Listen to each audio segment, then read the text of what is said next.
C'est Loose and the Yakuza et vous êtes dans mon interview coulisses.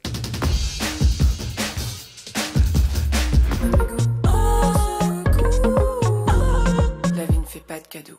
Non, c'est pas un aboutissement mon premier album, c'est mon commencement, c'est mon premier album. Donc pour moi c'est le début, c'est ma petite carte de visite. Alors je pense pas que le Covid ni la pandémie m'ait inspiré. Par contre, le fait d'être seule et sans bruit, dans mon silence, dans ma maison, oui, ça m'a beaucoup inspiré, oui. Parce que je me suis retrouvée avec moi-même, avec mes pensées. J'écris mon deuxième album, en fait. Alors, j'ai souhaité avoir un nom de groupe, ou qui sonne comme un nom de groupe, parce qu'il y a beaucoup de gens avec qui je travaille et qui, je pense, sont tout aussi importants à mon projet, en fait, et même à mon développement même personnel en tant que Loose. Attention à la tête, faut pas devenir bête, c'est un match nul.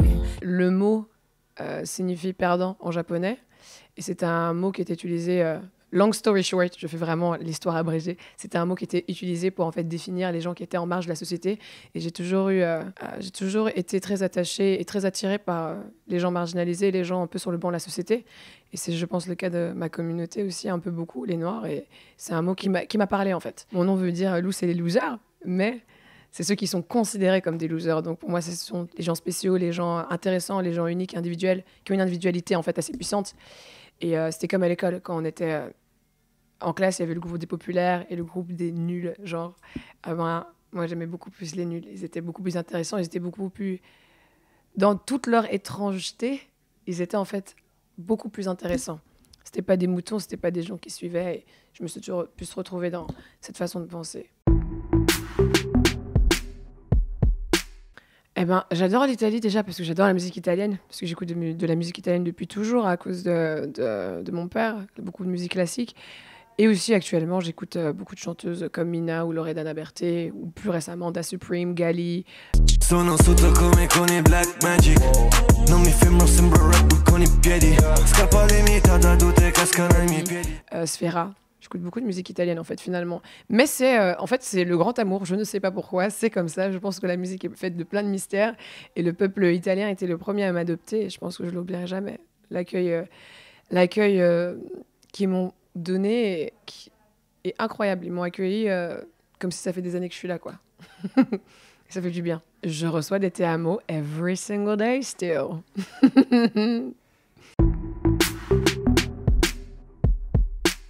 Eh ben, mon premier concert est prévu à Bruxelles, au Botanique, et j'ai vraiment envie de performer à Bruxelles, enfin. Je sais pas où on va aller, où on sera dans 2-3 mois, mais bon, l'espoir fait vivre, hein. C'est avec ça que j'ai réussi à sortir cet album, c'est avec ça que j'ai réussi à être où je suis aujourd'hui, c'est grâce à l'espoir, donc je les verrai un jour, hein, mon public.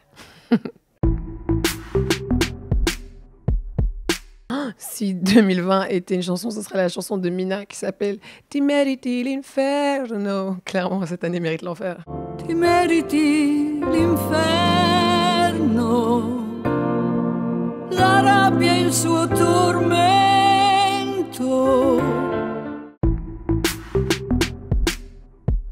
Ce qu'il y a sur mon front, c'est un symbole que j'ai créé il y a 6 ans qui signifie les 2 mains levées vers le ciel. Et c'est un mouvement que je fais quand je suis très heureuse et un moment que je fais quand je suis très triste. C'est un peu à l'image de ma dualité, ma vie, ma personne, mon combat. Et c'est aussi un mouvement où on accueille tout ce qui vient vers nous.